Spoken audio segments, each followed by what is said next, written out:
Assalamualaikum warahmatullahi wabarakatuh.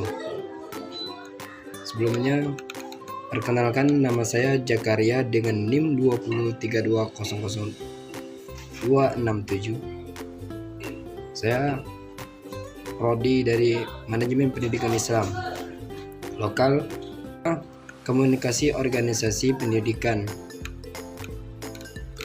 Dosen pengampu dengan Ibu Sumiani MPDI. Untuk yang pertama itu dari kelompok 1. Pertama yang berjudul komponen komunikasi. Yang pengertian komunikasi ialah, atau dalam bahasa Inggris adalah communication, yang berasal dari kata Latin communication dan bersumber dari kata communis, yang berarti sama. Di sini berarti kan sama makna. Komunikasi pada umumnya berarti penyampaian pesan oleh komunikator kepada komunikasi melalui media sebagai perantara. Dan adapun yang komponen-komponen tersebut antara lain itu komunikasi atau pengiriman pesan atau sumber, atau dalam bahasa Inggrisnya Communicator Central Source. Dalam proses komunikasi, komponen ini memiliki peranan penting untuk menunjukkan terjadinya proses komunikasi. Selain itu, ada lagi komponen message atau pesan. Komponen ini inti dalam komunikasi ataupun pesan yang disampaikan, atau pesan atau informasi yang ingin disampaikan oleh komunikator kepada penerima pesan. Kemudian ada komponen escoding. Escoding adalah komponen komunikasi selanjutnya adalah escoding. Escoding merupakan proses untuk mengambil pesan serta mengirimkan pesan dalam sebuah bentuk yang dapat dibagi-bagi dengan pihak lainnya. Kemudian yang selanjutnya yaitu channel atau saluran komunikasi media, yang mana komponen dalam komunikasi selanjutnya adalah media atau saluran komunikasi. Media dimanfaatkan oleh komunikator agar membantu proses. Selanjutnya itu saluran komunikasi media ataupun channel. Itu salah satu komponen komunikasi. Kemudian yang selanjutnya itu adalah decoding.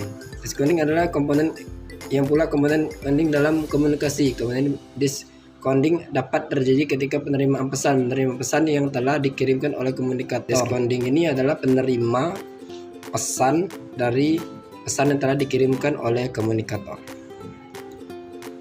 Itu yang selanjutnya itu penerimaan pesan atau komunikate. Penerima pesan atau komunikate ini adalah komunikasi yang mana penerima dari komunikator disebut dengan satu komponennya. Kemudian umpan balik atau tanggapan. Umpan balik itu antara komunikator dengan penerima pesan, saling media atau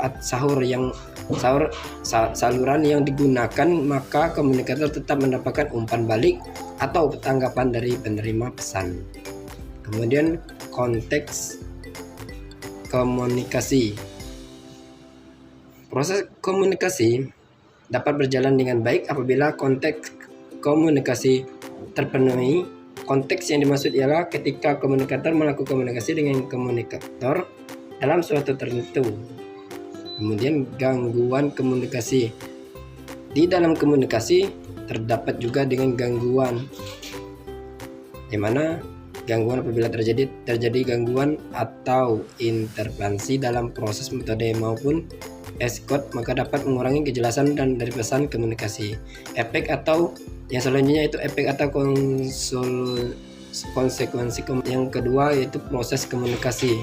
Di sini di dalam yang bisa saya jelaskan yaitu komunikasi terbagi menjadi dua, yaitu komunikasi primer, yang mana berarti proses penyampaian atau perasaan seorang kepada orang lain dengan menggunakan lambang ataupun simbol sebagai media. Contohnya itu adalah bahasa, kial, isyarat, gambar, warna, dan lain sebagainya. Komunikasi yang selanjutnya itu komunikasi sekunder, yang mana proses penyampaiannya oleh seseorang kepada orang lain dengan menggunakan alat atau sarana sebagai media kedua setelah memakai lambang atau sebagai media pertama. Contohnya itu misalkan menggunakan media seperti media koran, radio, televisi, dan lain sebagainya. Kemudian saya akan menjelaskan untuk kelompok 2, yaitu menjelaskan tentang model komunikasi. Model yang pertama itu model mekanistik. Model mekanistik terdiri atas one-way communication, ataupun komunikasi yang dilakukan untuk menyampaikan pesan atau informasi tanpa memerlukan umpan balik. Jadi hanya menyampaikan.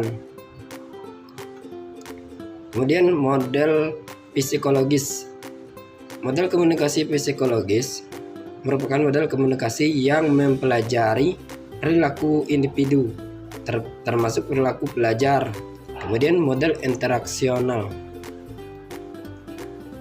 Model interaksional ini adalah terjadinya feedback antara atau umpan balik antara komunikator dan komunikasi yang berlangsung bersifat dua arah karena terjadi dialog. Misalkan model internasional sangat ideal digunakan pembelajaran di kelas karena kemungkinan adanya interaksi di kelas naik antara peserta didik dengan guru. Jadi bisa umpan balik, bisa saling berdiskusi satu sama lain saat pembelajaran. Kemudian model pragmatis. Pragmatis ini berkaitan dengan kompleks waktu.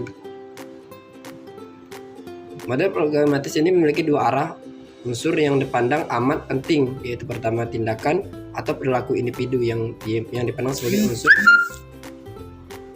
fundamental fenomena komunikasi. Kemudian kelompok yang ketiga yaitu kelompok jenis-jenis komunitas, yaitu pertama jenis-jenis komunikasi yaitu bentuk pesan. Ada beberapa bentuk pesan komunikasi dalam kehidupan manusia terasa sangat penting karena dengan komunikasi dapat menjembatani segala bentuk ide yang akan disampaikan oleh seseorang dalam setiap melakukan komunikasi. Unsur penting di antaranya adalah pesan, karena pesan sangat penting bagi bahasa dan lain sebagainya. Tujuan komunikasi yaitu untuk dapat mengembangkan pendapat, menunjukkan suatu perilaku, mengubah sikap sebagai tujuan sosial guna membentuk relasi dan lainnya. Jenis komunikasi verbal dan non-verbal. Komunikasi verbal adalah penggunaan bahasa untuk mentransfer informasi melalui berbicara atau bahasa isyarat. Sedangkan non-verbal yaitu penggunaan bahasa tubuh, gerak, ekspresi, dan untuk menyampaikan informasi kepada orang lain, yaitu dengan menggunakan isyarat, menggunakan gerak tubuh, dan lain sebagainya. Kemudian dengan tertulis adalah tindakan menulis, mengetik, atau mencetak simbol seperti yang kita ketahui cara menyampaikan komunikasi di saat belajar, yaitu dengan menggunakan papan tulis, sehingga membuat siswa-siswa tersebut menjadi lebih paham lagi saat berkomunikasinya. Kemudian visual itu komunikasi dalam tindakan menggunakan foto, seni gambar, ataupun sketsa tangan dan grafis untuk menyampaikan informasi, yaitu dengan menggunakan foto, seni, gambar, dan sketsa dan lain sebagainya. Segi struktur dalam organisasi ada 3, yaitu komunikasi vertikal, komunikasi horizontal, dan komunikasi diagonal. Saya mohon maaf apabila ada kesalahan baik dalam cara saya menyampaikan ataupun salah kata, penyebutan, lain sebagainya. Saya akhiri. Sekian, terima kasih. Wabillahi taufiq wal hidayah. Assalamualaikum warahmatullahi wabarakatuh.